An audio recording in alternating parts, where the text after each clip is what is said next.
Hello, this is Joan Freedman, your host on Always. ALLWAYS. ALL for the Academy of Lifelong Learning, associated with Cape Cod Community College on beautiful Cape Cod, Massachusetts. The purpose of Always is to introduce the Academy to a broad audience. We plan to introduce you to our wonderful coordinators, talk about our curriculum, our events, our catalogs, our many publications, and our many broadcasts. In that effort, Always attempts to shine a light on our coordinators, who are immensely talented and entirely volunteer. They give of their talents in order to enhance the lives of the population here on Cape Cod. Today our broadcast is rather special, that we are starting a series called Hail the Historians, where we're featuring our instructors, our coordinators who teach history. The breadth of our history courses is quite extraordinary. They go from a brief history of Earth in 6 weeks, which takes in about, I think, 540 million years of history, and up to a course that we offer called Whitey Bulger Declassified, so that we have a breadth of history, current, some ways of looking differently at history, and the titles are quite extraordinary and original.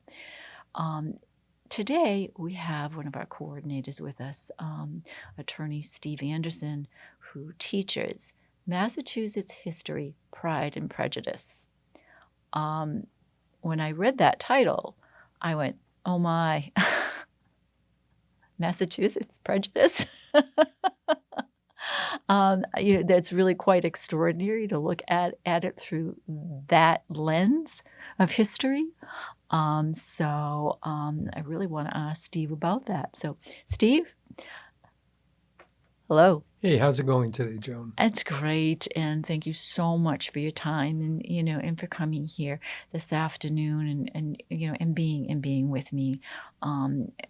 Steve, could you first tell us a little bit about yourself, and then I really want to hear about Massachusetts Pride and Prejudice. Well, Joan, thank you for the invitation. I grew up here in Massachusetts and lived my entire life here. Went to the University of Massachusetts Amherst and then Suffolk University Law School. And I worked for a number of law firms doing civil litigation, defense work, and tort cases. And that involved traveling throughout the state, all the way from the Berkshires down here to the Cape, and even on one lucky occasion out to Nantucket. And the court systems are not set up as efficiently as one might hope. So you might have 10 or 20 lawyers waiting at a time to see a judge. And that gave me time to wander around the courthouses. And out in the Berkshires, I learned about this woman called Mum Bet, who was also known as Elizabeth Freeman, and was curious as to what was going on with her. Why were there plaques for her out in the courthouses in the Berkshires? Or in Worcester County, Quock Walker. Who is this man and what did he do? And it turns out, looking into it, that Mum Bet and Quock Walker were two of the enslaved African Americans who brought lawsuits in 1781 and 1783 that basically ended the legal status of enslavement here in Massachusetts. Or to go up to Salem and learn about the Salem witch trials, which I don't mean to give anything away from my class, but none of the people put to death in Salem were witches, which kind of raises an issue of why is it called the Salem witch trials. I've always thought of myself as someone who identifies with John Adams, bald, gray hair, maybe a little overweight, and cantankerous. And I was always impressed that he was able to win those trials in the Boston Massacre cases. And then I read about it a little more deeply, 4 or 5 books, and realized that the trials were fixed. The governor, who was a loyalist, actually picked some of the jurors. So no matter what Adams said, the verdict was going to be in favor of most of the soldiers. Also, reading what Adams had to say in terms of the defense of the soldiers was full of racist language. It was full of language against aliens, against people who were not of his religious belief, which kind of put a little tarnish on dear old John Adams. So that's how I came to be interested in this. And when we retired and moved down to Plymouth, I found out about ALL, and I thought I'd teach a couple classes or coordinate a couple classes. Thank you so much for giving of your time, especially in your retirement years.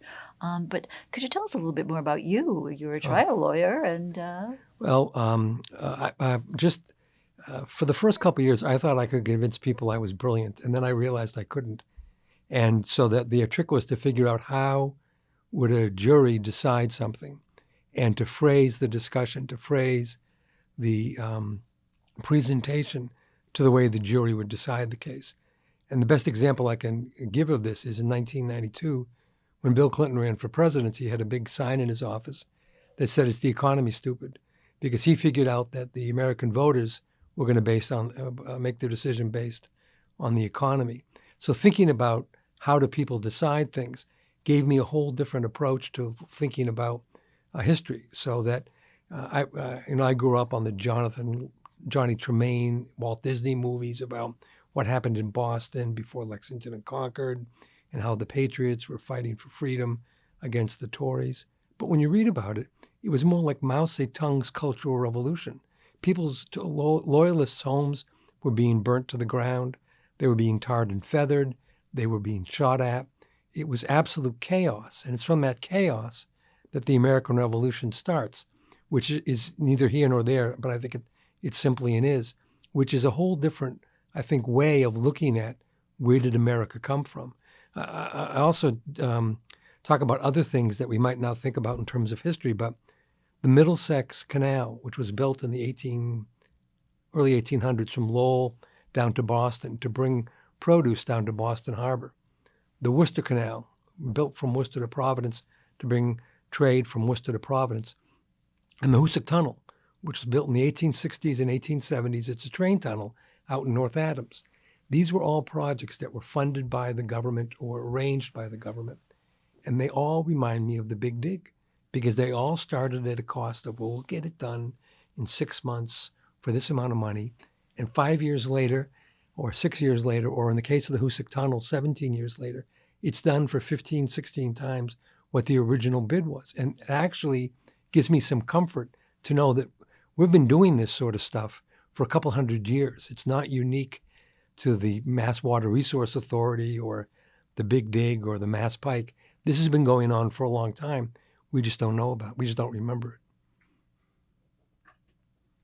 When we talk with people who know a lot about history, our country, of a religion, of the planet, there is increasingly nothing new under the sun. But I've got a list of questions here. The title of the course is Massachusetts History, Pride and Prejudice. How did you come to that title, and how do you look at Massachusetts history with pride and with prejudice? The title Pride and Prejudice was actually, I think, suggested by somebody at the curriculum committee, and I don't remember who, but just in terms of enslavement. So, prejudice. Massachusetts Bay Colony was the first English-speaking jurisdiction in North America to enact a slave code. And I think it was 1641. And it was enacted in a document called the Body of Liberties. And one of the things I like to think about, and I hope the folks in the class like to think about, is how we distort language. So slavery is authorized in a document called the Body of Liberties. And the clause that authorizes slavery says, it shall be illegal except, and whenever you see the except, think big capital letters, because what comes next is what really matters. So Massachusetts, the Massachusetts Bay Colony in 1638 sent some Pequot Americans, Native Americans, whom they had captured in a war down in Connecticut, to either the Caribbean or Spain to be enslaved. And that was a government action. It was a government action decided by the Massachusetts Bay Colony. And the ship, called the Desire, returned to Boston with enslaved Africans. And that was a government activity. So when I think about Virginia, some Dutch traders showed up in Virginia in 1619 with enslaved Africans. That wasn't a government activity. That was a random act by the part of tradespeople. So that's something to be, I would call that prejudice, something to be embarrassed about.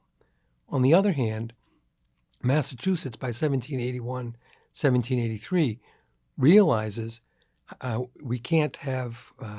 realizes there's a problem with all men are created equal except African Americans. Now, 1781, 1783, the word men does not include women, but realizes there's a problem with that. And a Judge Cushing, Judge Cushing does not make slavery illegal, but I think in a moment of pride says, what we're going to do is we're going to tell the courts, you can't enforce slavery anymore. We're not making it illegal, so we're not taking away anybody's theoretical property. We're just saying you can't enforce it anymore, which is, I think, a matter of absolute genius. 1721, smallpox epidemic in Boston. Cotton Mather has a person he's enslaved from Ghana, Nigeria, that area, who tells him about smallpox inoculation. Mather goes out in Boston and says, hey, look, if we do this, we're not going to have all these people die. The local establishment says, let me just get this straight, inoculation being different than vaccination. In inoculation, which is hundreds of years, we haven't used for hundreds of years, you're given a small dose of the disease. So you want to give me smallpox to keep me from getting smallpox. And the local population says, let me just process that for a second. It doesn't work. But Mather goes out and pushes the point that this will actually keep people from developing full-blown smallpox, and finds a doctor, I think his name was Boylston, in Boston, who will inoculate people. And that's a matter of prejudice. The local folks are like, this can't possibly be true. It had been used in Turkey, been used in Africa, been used in China, and we're Europeans, we're God's chosen people. If we don't know about it, it doesn't exist. That's a matter of prejudice, a matter of pride, that Cotton Mather, despite all of his flaws, goes out and finds a doctor who will inoculate folks, and it works. And Benjamin Franklin is aware of it. And I think he, uses part of that during the American Revolution. So the idea of inoculation came from a slave. In 1721. And I have I'm old, so I'm really excited to have a PowerPoint presentation, right? That makes me, I can't always get it up on the screen, but I have a picture of Cotton Mather. I have a picture of the doctor. I have a picture of everybody else in that group except the enslaved person, because there's no record of what that person looked like or even what happened to him after 1721. Amazing story. That's just an amazing story. But you talk about a PowerPoint presentation in class. Could you tell me a little bit about what does your class look like? I mean, in terms of, do you lecture? Or do they work in groups? Do you have some PowerPoints? Do you allow them to bring in stories of interest? Tell me a little bit about your class or how you teach. Thank you. The first time I did it was right after COVID struck. And I actually, I hope this doesn't make me sound like a history nerd, but I might be. Just before COVID struck, I went into the Massachusetts Historic Society and found reference to an ad, the last ad in which a slave master tried to recover a slave in Massachusetts. And I went to the public library in Boston and made a copy of the ad. And I was just so excited I was going to show it to everybody. And then there was COVID. So then we did everything by Zoom. And I did my best with Zoom. But basically, that was me lecturing because I couldn't figure out how to take questions. And the number one question was, if people were asking, where did everybody go? And of course, that was, you asked them to come back in and Zoom. But now that we're back, I give folks homework assignments, which is, this is a document, take a look at it. What do you think? So the treaty between the Wampanoag and the Pilgrims in 1621, this is the treaty. Read it. What do you think about it? What do you notice about it? Or the ad for the enslaved person. I think it's 1804. What do you think about this ad? What is the person trying to convey? So we have that homework. A lot of it's lectures. I take any question people have to ask, any suggestions they have to make. I do have 2 classes, Massachusetts History 1 and Massachusetts History 2. And one of the students in Massachusetts History 1 asked how this little tiny Shawmut Peninsula in Boston, downtown Boston, used to be surrounded by marshland, and it was a tiny place. The Back Bay stretched for miles. And he said, how did this small Shawmut Peninsula get to be the city of Boston? So in the second class I do, Massachusetts History 2, we actually talk about how Boston was built up and how about 20% of Boston is made land. And when it comes time to discuss the West End, which existed at least as early as the first European settlements, Leonard Nimoy comes in and talks about how he grew up in the West End and how it was taken down in the 1960s and 70s to make way for the Charles River Park development. And it's kind of neat to think about how, Nimoy talks about what it was like to live in this neighborhood with all these neighbors, different sorts of people, and how everybody was friendly. And now you look at Charles River Park, and it's totally different. It's a totally different setup. So I had that suggestion. Also had someone ask me about Lexington and Concord. And they said, now Lexington and Concord can't be the first time that there was rebellion against the British. I looked it up, and he was right. Turns out that Lexington and Concord was considered a powder raid. There were 2, maybe 3 powder raids that happened before Lexington and Concord. One was very successful for the British.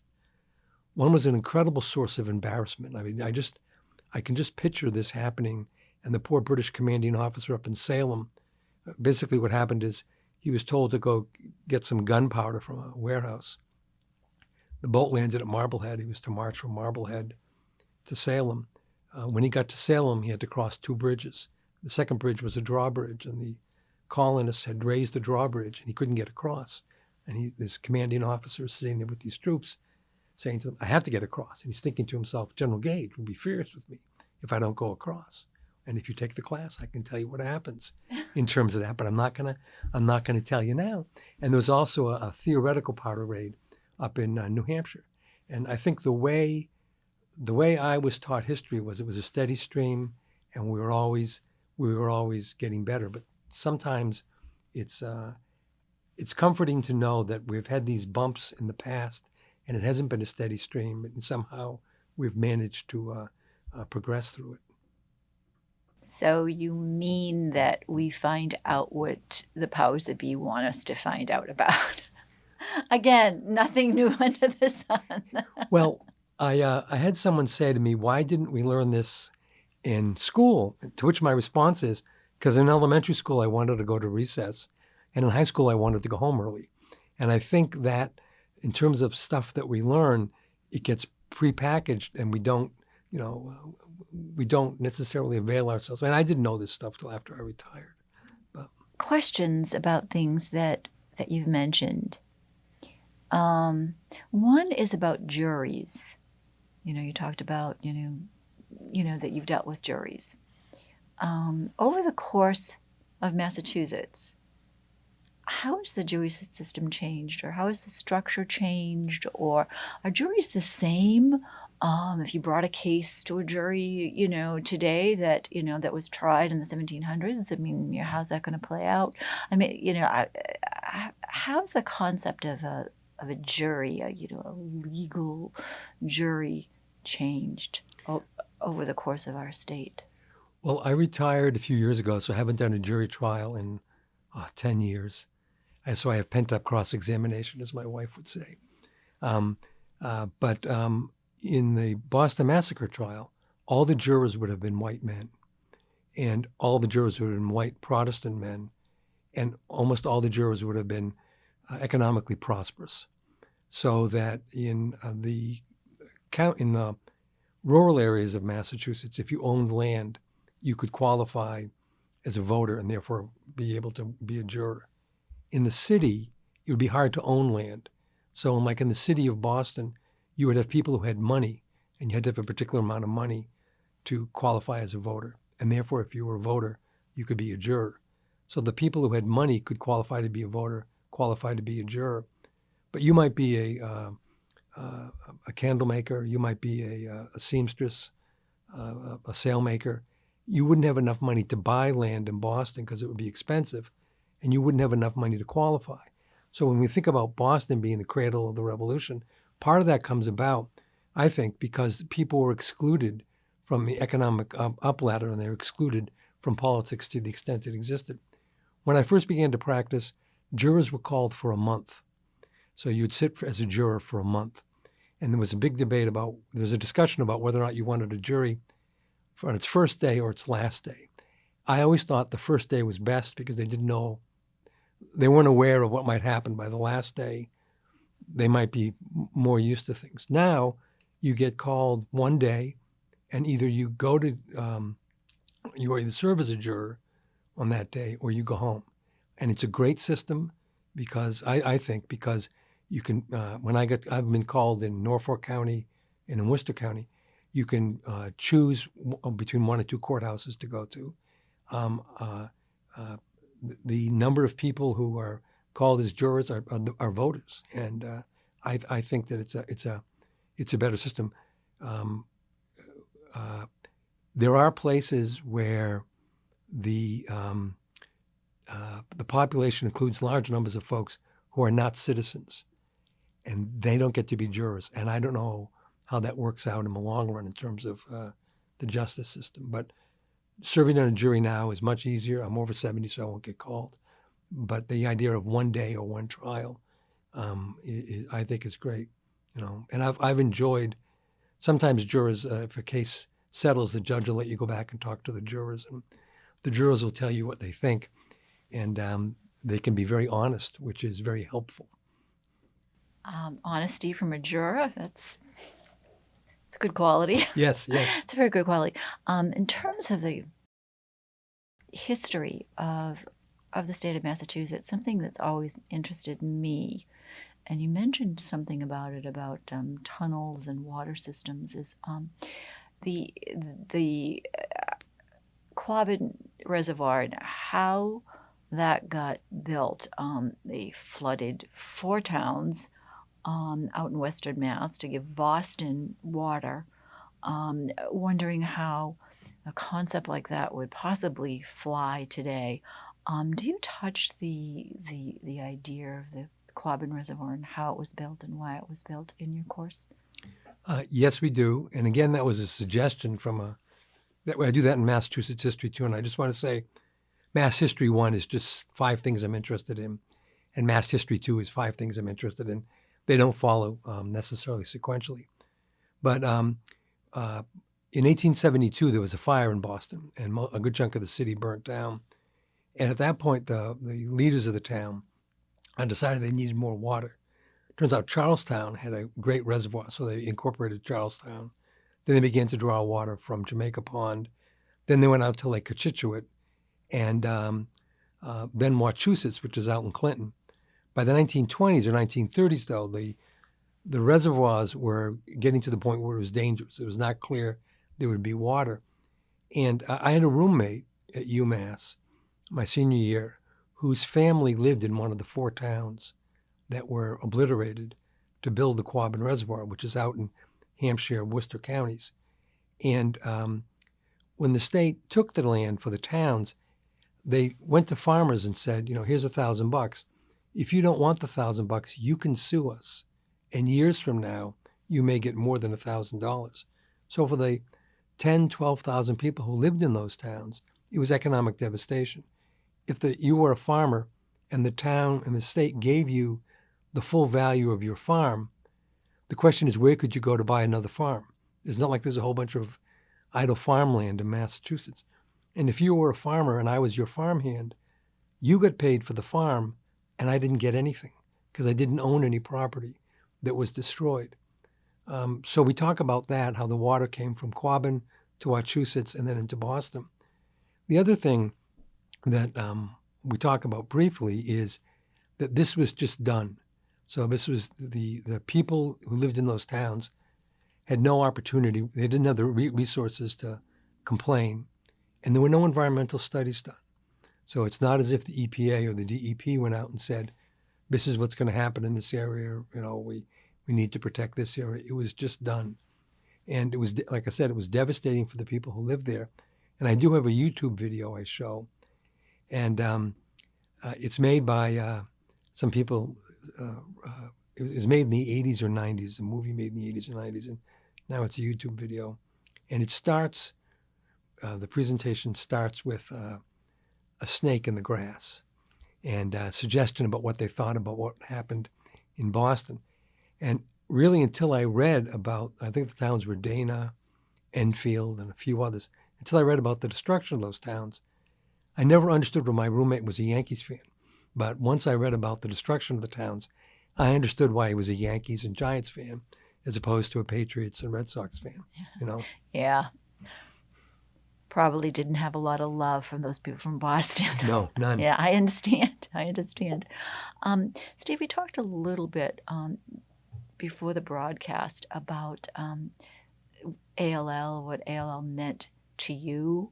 What was, what inspired you to come and to teach with ALL.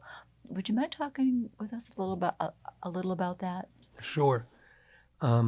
When we lived out in Central Mass, there was a program called WISE. We just affiliated with Assumption College, and it's an ALL program, and I enjoyed it. I took some classes there. One of my favorite ones. One of my favorite ones was UMass Medical School. Some of the retired professors stay there. So they had 6 classes where doctors came out and talked about problems you could have. And you'd watch people write down, oh, they must have kidney problem. That person must have arthritis, because the people in the audience are taking notes about the diseases.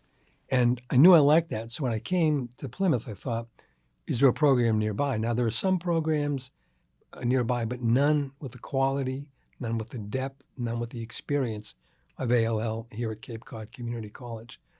And I started in 2017 with a poetry writing class with Peter Saunders. Now, so you might ask, you might not, but I'll answer it anyways. Why do I write poetry? And the answer is because in junior high school, I didn't pay attention to punctuation. So if I join a writer's group and I pass in a piece of prose, someone, a very well-intended retired English teacher, will pass it back to me with all the corrections. And I realized I couldn't do this twice. I visualized a piece of paper being passed back with red ink on it.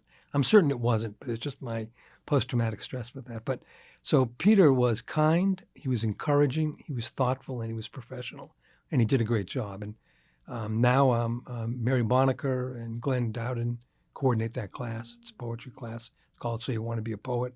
Taking a class with June Callender on So You Want to Write a Novel.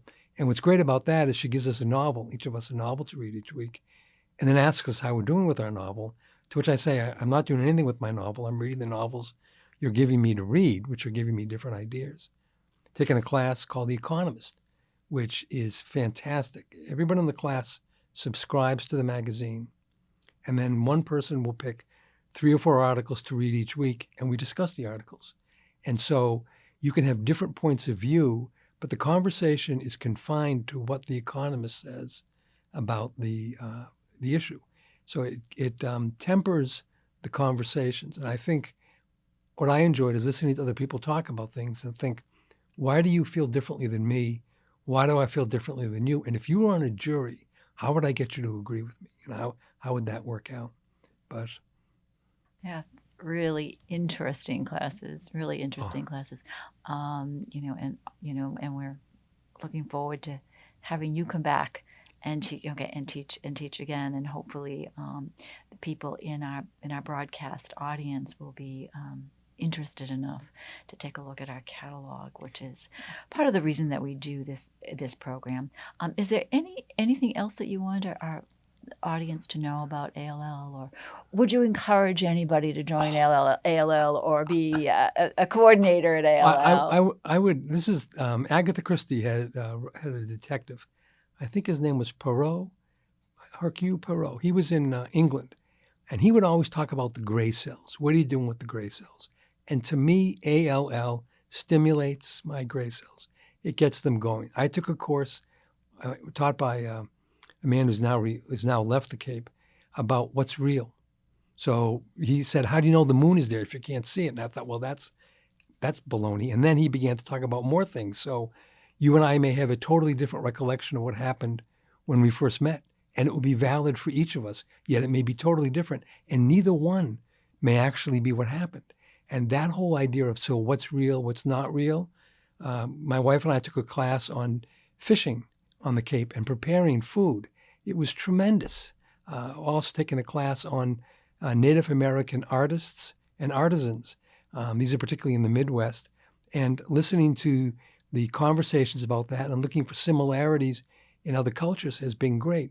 So if you want to stimulate the gray cells, if you want to keep the matter upstairs flowing and growing and going, join ALL. You'll meet people who feel the same way. You'll meet people who are interested in the same things. And you'll make people who will say to yourself, why do I think that? Steve, you're probably our best spokesman.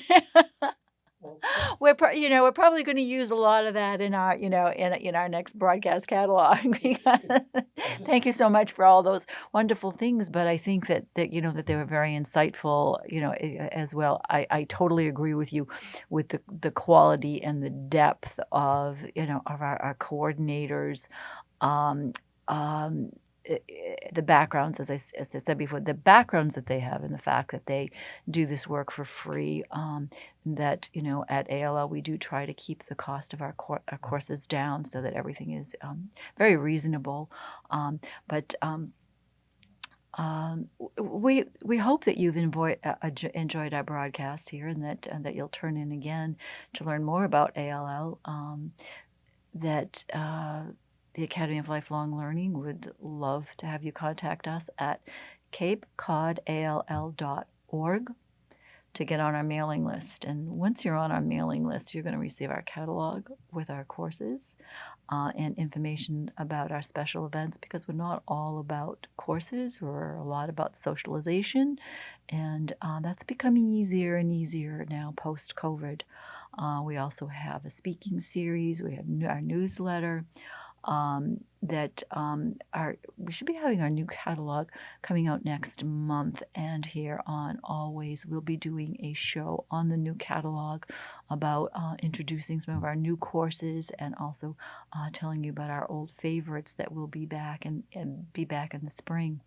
So I'd like to ask anybody that's listening, watching, please join us on Facebook at the Academy for Lifelong Learning. If you join us, then you're going to get all the information about the Academy of Lifelong Learning sent right to your mobile device. And there is something new going on every day. You're going to hear about new courses, the courses that are going on, our speaker series, and all of our important dates. We do have a YouTube channel. It's called the Academy for Lifelong Learning Presents Always, and all of our broadcasts are up on YouTube. We're also broadcast here at Channel 26, Mondays at 11 a.m. and Thursdays at 6 p.m. And you can check the program guide as to which particular program, but there will be one of our ALL programs on, whether it's the one that we've done here today with Steve, that I hope that everybody's enjoyed. I know I have. We've had the poets in. We've had poetry slams. We've had other instructors in, but it is here on channel 26. And we'd love to have you sign up for our courses. You're going to be able to do that online. And we also now accept credit cards. ALL has joined the 20th century. We now accept credit cards, and we're always looking for new coordinators. If anybody is out there looking, you always had something that you wanted to teach, or a book that you thought was incredibly good. We have courses that are just on one book. For example, The Daughters of Yalta, which hopefully we're going to be doing a program about. Incredibly interesting story about time in history in World War II looked at through the eyes of 3 daughters who were there at Yalta with their very, very famous fathers. So it can be a book, or it could be a philosophy or self-help, all of which all of our members are asking for. All of our boards need volunteers. If you have a special talent in finance or in broadcasting, if anybody was interested in helping here at the broadcast station, we're always looking for help here as well. And today, now, we're offering gift cards for the first time. So if you're looking for a one-size-fits-all for a relative or a friend of yours who you know lives on the Cape and who might benefit or enjoy a course at ALL, we do offer gift cards, and that's new. So so we're hoping that people enjoy those. So again, I'm Joan Freedman, here from the board at the Academy of Lifelong Learning, and our program, which is always, and Steve Anderson, who came in today and to join me to talk about his class on Massachusetts Pride and Prejudice, and to also spread the good word about the Academy of Lifelong Learning, coming in and joining us as a student or even joining us as a coordinator. So again, please drop in and see us at Cape Cod ALL, all small letters, .org. That is our site. You can find our catalog and a lot of different information there. Again, join us on Facebook, join us on YouTube, or watch us here on Channel 26. So goodbye, and thank you very much.